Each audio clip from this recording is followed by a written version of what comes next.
that point. I think me and Casey both being older guys, we got to come into college football, without NIL. And we, played 4 years of my career. There was no such thing as NIL. So these last 2 years have been kind of eye-opening on the different type of opportunities that you can capitalize on. I think for me personally, I think the focus, for this team is to try to create some type of collective, so that way the whole team can, benefit off of NIL from top of the roster to the bottom of the roster. I think that should be the case, especially for, just this new age of college football. I think that allowing guys to, make a little extra money while they're in college will kind of set themselves up, for different skills going into the real world after, the college days are over. So that's my take on this. Yeah, I'd agree. I think that something that you can't purchase is experience.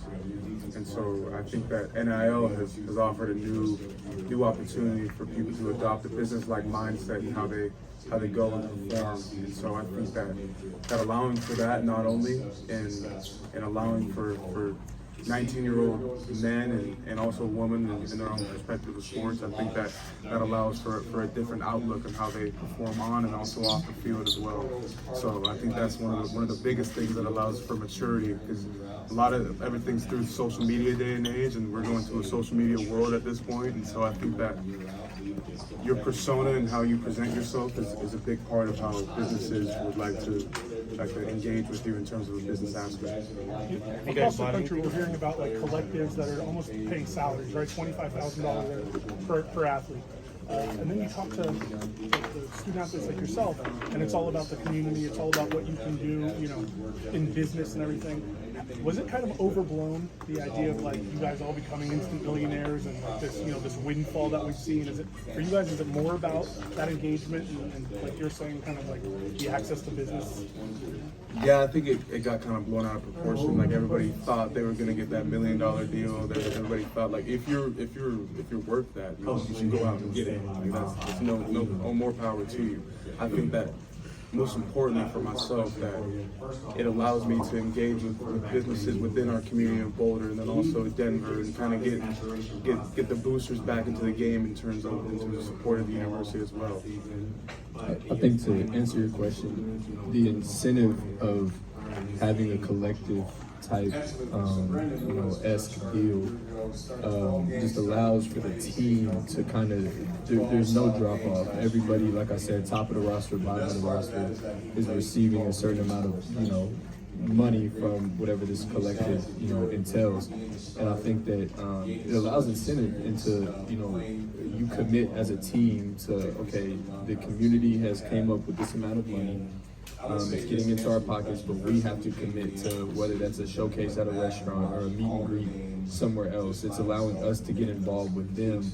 And I think most of these collectives has been monthly rates or whatever. So basically that monthly amount is able to go into, we'll make an appearance at this dealership. We'll go to, this restaurant. We'll go to this, outreach program, whatever the case is. So it allows, you're making your money, but you're earning the money as well. Has Colorado been proactive in terms of financial literacy and kind of educating you about sort of not just how to make the money, but what to do with it when you get it? So they're actually implementing a complete NIL department that is going to aid in that exact thing. So you can, it'll be on the fourth floor or whatever, and you can go up and talk to compliance, talk to that NIL specific department, and get those questions, those answers to those questions. And they're very proactive with the ways in which they can help us as players acquire deals or acquire sponsorships or acquire appearances as well. So they're very engaged into it, and they know that this is a new era of college football that needs to be handled. So they're doing whatever it takes. He was somewhat healthy this spring, but we held him back. We didn't want Casey. to any How's Colorado competitive helping scrimmage you like just being student athletes in general? springtime. You guys with your academics as well. I think just coming from a different program, Colorado's done a great job you know, preparing the student athlete, you know, after football, you know, while you're there. I think the biggest thing is understanding networking and the power that has. You know, there's a lot of prestigious alumni that come out of Colorado. And that can open a lot of doors, you know, for a lot of people. And I think that the young guys understand that and understand that we need to start networking early. And, you know, just all the alumni and everything that's been poured into the University of Colorado. I think that this school and this team is on the right trajectory, you know, to start seeing some immediate success.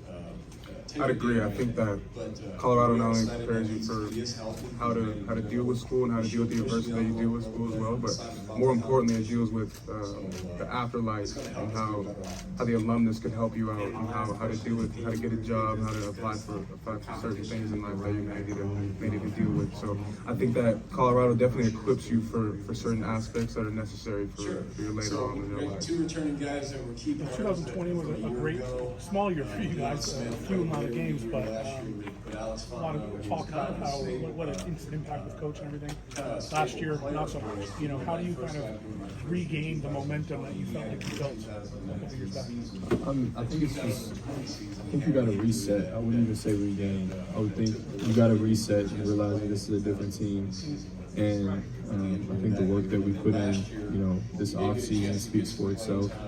I know every team will say that, but you know, I think our focal point is focus on the next game. I think we have a lot of leaders and veteran guys. We got transfers that have won a lot of football games. You got, think of the experience of guys like R.J. Sneed. R.J. Sneed was on a 1-11 Baylor team that was the worst team in college football his freshman year, and then his senior year they win the Big 12 championship, or his fifth year. So just having a guy with that experience, you know, and you know, guys like I came from Oklahoma, Josh came from West Virginia, Casey's been here for this long, he's seen the culture change, and I think that experience will allow us to kind of skyrocket, you know, into the development of where we want this team to go. You know, I'm excited. I think that, you know, it's no secret. Like, we see where they have us on paper, but the good thing about it is paper, and those teams still have to come play us, and they still have to line up across from us, and they're going to have to take it as we're going to have to take it from them. And you know, I expect nothing less than to win a lot of football games this year. And it'll shock all of, you know, the media, it'll shock you guys, but it's not going to shock us. We know the preparation we put in, and we know what we have with this team.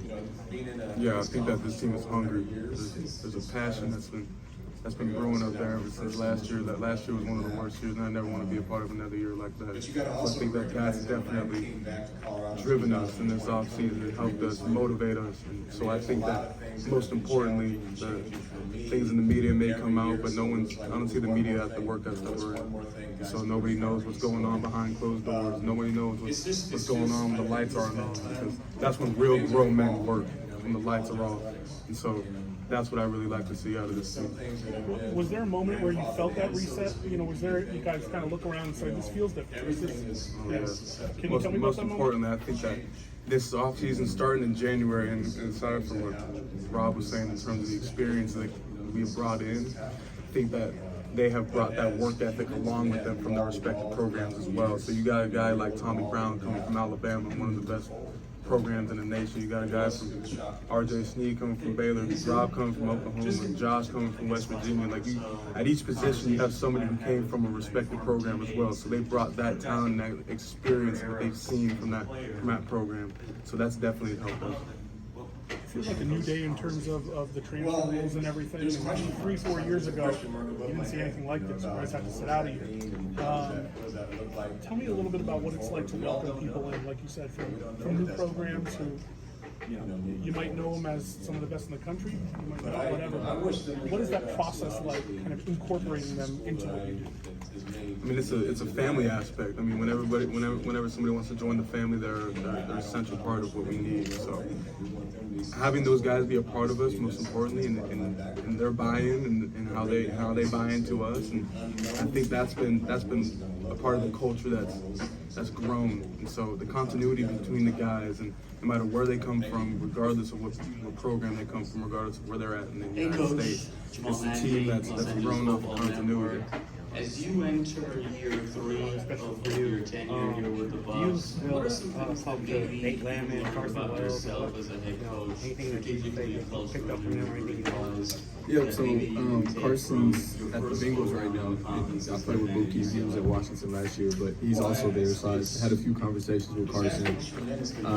I just talked to Nate. He was training back in the facilities, and I think that the biggest thing is those guys at Colorado, they train like pros, they prepared like pros, and now they're pros. And I think you have to take away that level of maturity that they took to approaching and preparing for every game. The other part too is that And with this being me and Casey's last year, I think that I've always had that approach, but it's kind of enhanced in a way. Like I feel like the preparation in order to do what we want to do as a team.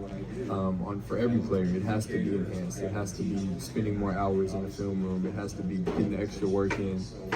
Just doing extra. You have to go beyond the bare minimum and beyond the average to be extraordinary. So I think that just that approach in itself is just knowing that we know where we want to be. We know where we want this team to be. And so how are we going to get there? What work are we going to put in to get to that point to where we can leave this program, better than we found it? Can you tell me about your initial reaction to the UCLA and USC, the Big Ten news? I mean, that initial reaction didn't affect us. We're not moving conferences. They have grown men over there. They decided to move. So if that's what their decision is, then that's what it is. We're going to find 2 other teams to replace them. If not, then it'll be the Pac-10. So, but it has no effect on us. Like I said, like he said, I would say no reaction. I read it like any other Twitter tweet that I've seen. Just read it and see a tweet about Drake the next tweet and just keep going on with my life. I think that we're both seniors and we won't be here regardless. But at the end of the day, college football is changing. The world of college football is changing, and that won't be the only change in the near future. But again, we're excited for this slate of teams that we play this year, and we're excited to be able to line up against every team on that schedule for this year. You talk about college football changing. Commissioner George Peacock was talking about almost kind of, regretting that, wishing that wasn't the case, that there was so much change and kind of missing some of the old things. Do you think all this change is a good thing? Like, do you think where we're going is good for the game, or? I think change in itself is good. I think it's as long as it's changed for the right reason, I feel like it could be acceptable. Again, I think that this game has to change. We've added the element of players getting paid. We've added to where the money is the driving force, right? And I think that with that there will be change. Oklahoma and Texas did it first, going to SEC. Now it's UCLA and SC. And like I said, they won't be the first teams that do it.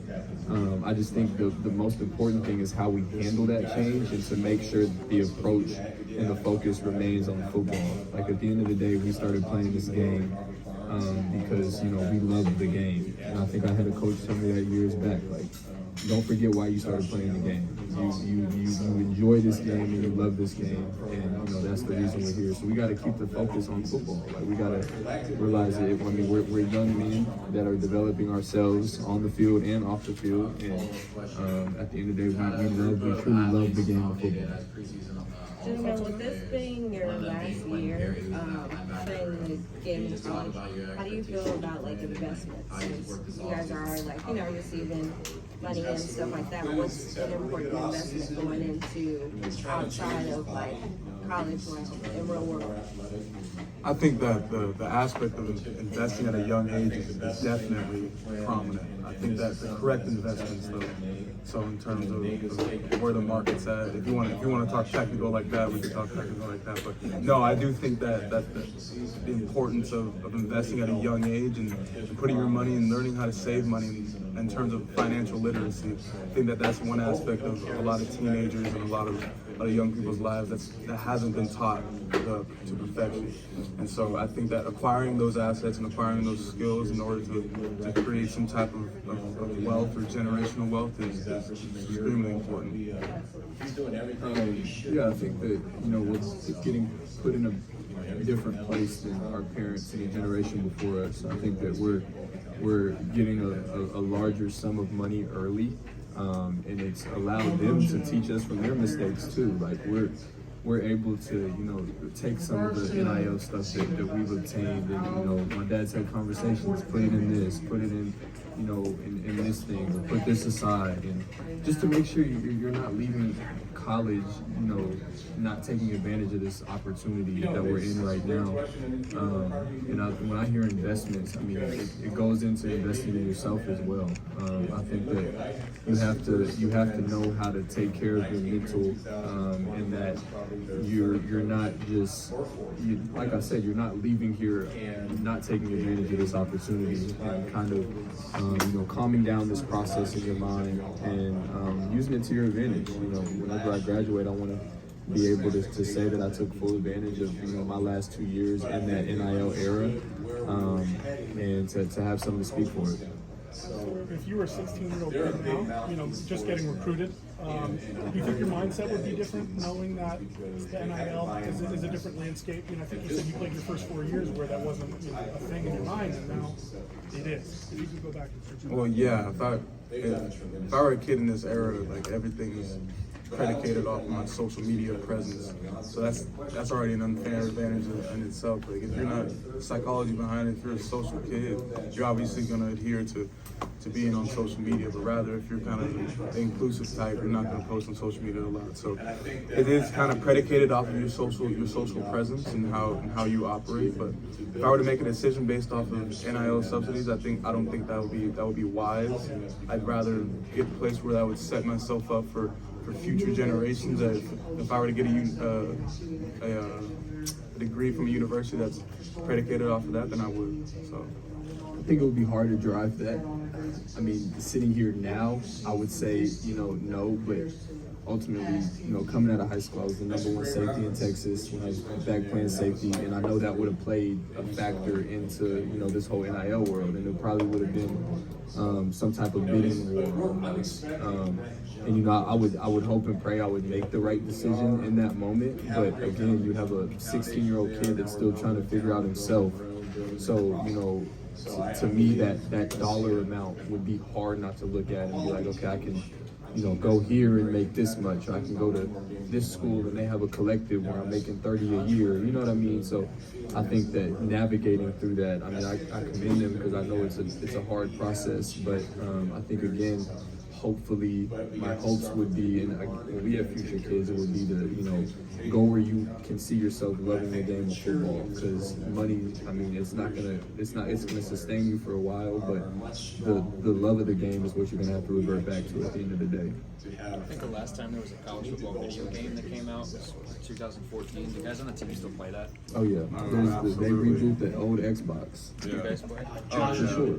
Okay, so with the new game coming out, for both of you, what needs to be in the new game? Like in terms of just the game itself? Features, modes, what do you want to see?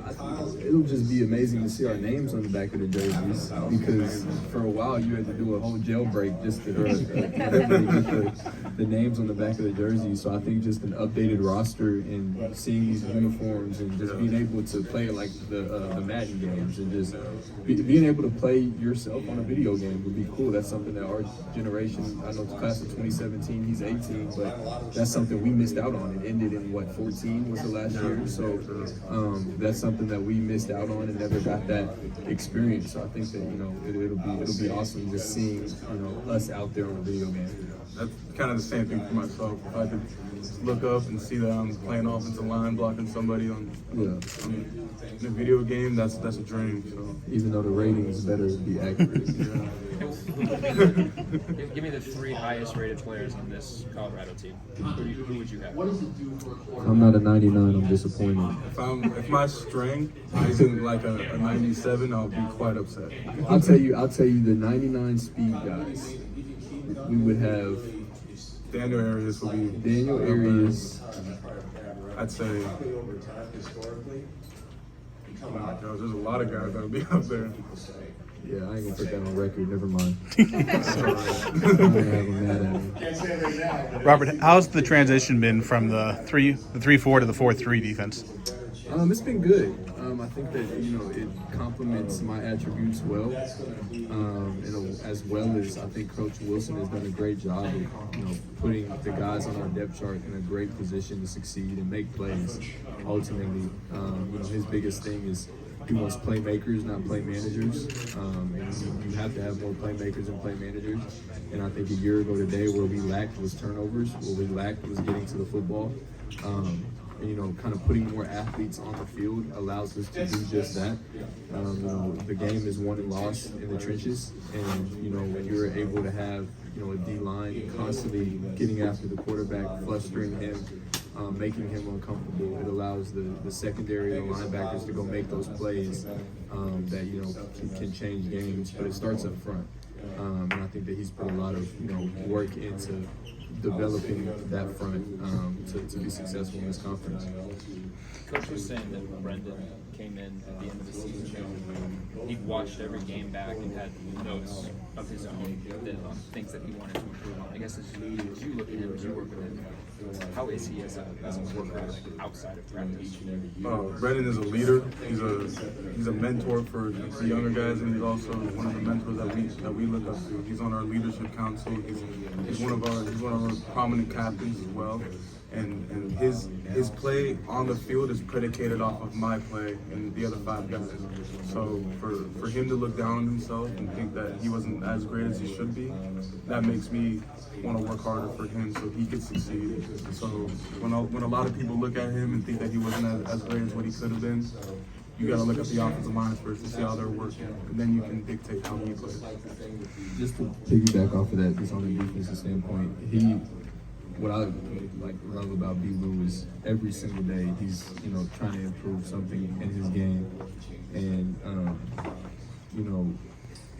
he knows that there was a lot of areas that he could develop and improve, and he's focused every single day on those improvements, spending countless hours, extra work, film study, whatever he can do to truly be the best quarterback that he's capable of being. So I commend him for that. Off of that, I think that his knowledge for the game has exceeded expectations. And so I think that putting him into a situation where he could be successful in terms of the scheme and how he reads defenses and how he operates at the line of scrimmage as well, I think that's best for his type of play style. I mean, you guys got to see him when he was playing against Texas. He was a star. And then the next year corresponding after that, we didn't put him in the greatest situation to succeed. So now that we have a great offensive staff, and now that we have great offensive minds on the offensive side of the ball, I think that he's going to have a breakout year. What changes have been made to the offensive line with the new coaching staff coming in, like mentality and things like that? Changes. We have a new offensive line coach with Kyle DeVan. He's brought a new kind of identity and a new culture to us and how we operate with things. And through that, he's brought also Tommy Brown, who's a transfer from Alabama. He brings a lot of experience and he knows what it looks like and what it takes to be great up front in the trenches as well.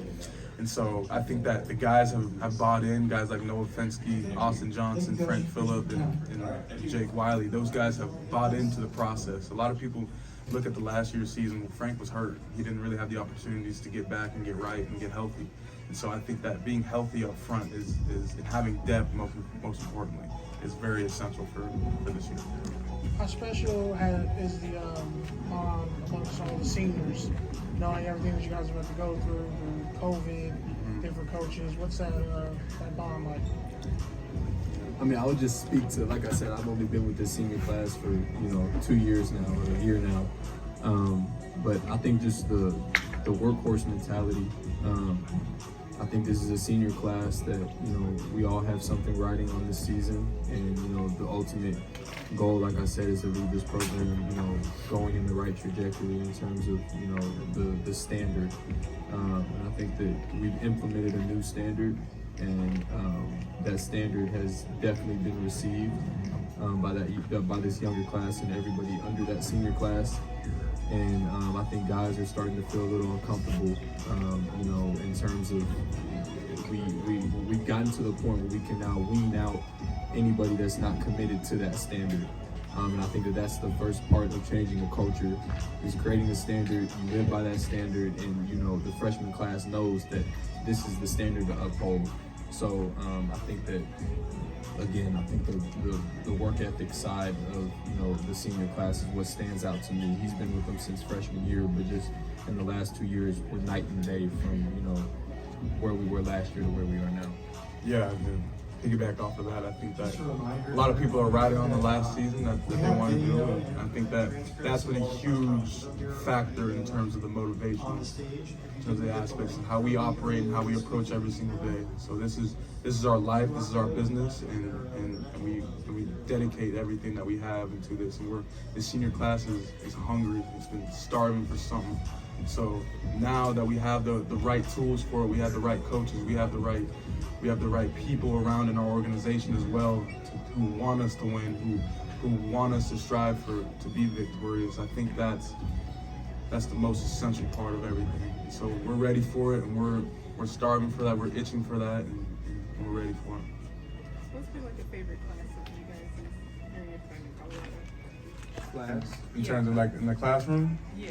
I'm a psych major, so I think advanced cognitive neuroscience was one of the classes that definitely I struggled with, but also it taught me a lot in terms of how people operate and then how different people differ in certain situations as well. And so I think that's definitely one of the classes that took me by storm. I did grad school, so I was in supply chain management. So just during the time of COVID, all that got really crazy. So just learning about all that and how supply chains move and all that has been pretty cool. Rob, can you describe your relationship with Quinn Perry and how you guys kind of plan on replacing Nate Landman's production as he's been the anchor for the past couple of years? Yeah, I mean, I think we both learned a lot from Nate. With him being there, he's a veteran guy, brought a lot of leadership to the table. But I think that at the end of the day, me and Quinn are ready to kind of hold that torch, and I think that it allows us to kind of complement each other, as well as Josh Chandler from West V. He just transferred in, and his work ethic is modeled every single day, and I think that we have a solid core of guys that are ready to carry that load. And again, it goes down to just being playmakers. I think that towards the end of the last season, we started to kind of make those plays, but it's just staying consistent throughout the entire year, and kind of spreading out that load and everybody just being the best player that day.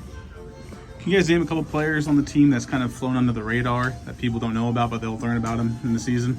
Yeah, on the offensive side of the ball, I can give you a couple. I think that one of them especially is Daniel Arias. Daniel Arias is 6'4", 220-pound wide receiver who can definitely run sub 4.5. So I think that his ability to be able to pinpoint the ball and catch the ball has definitely been exemplified through Coach McGagan, who coached Keenan Allen, guys like Tyrell Williams and Zay Jones. So I think that holding him accountable of the things that he can do and showing him the things that he can do has definitely upped his play in terms of that. Another guy that I think is going to be Frank Filler. Frank, 6'7" tackle out of Texas. So he's ready. It's his senior year. It's his last ride, and he's ready to do whatever it takes to be successful. And so that's been predicated off of his off-season work as well. He's always doing something extra, trying to get right. So I think that those two guys are definitely going to be the cornerstones of how we work and how we operate. So we're excited to see those guys play. I would say our defensive front for sure. I think Naeem Rodman, Justin Jackson, those guys have stepped up, tremendously during this offseason. I think that Nico Reed, undersized, but he packs a punch. So I think that just having young guys step up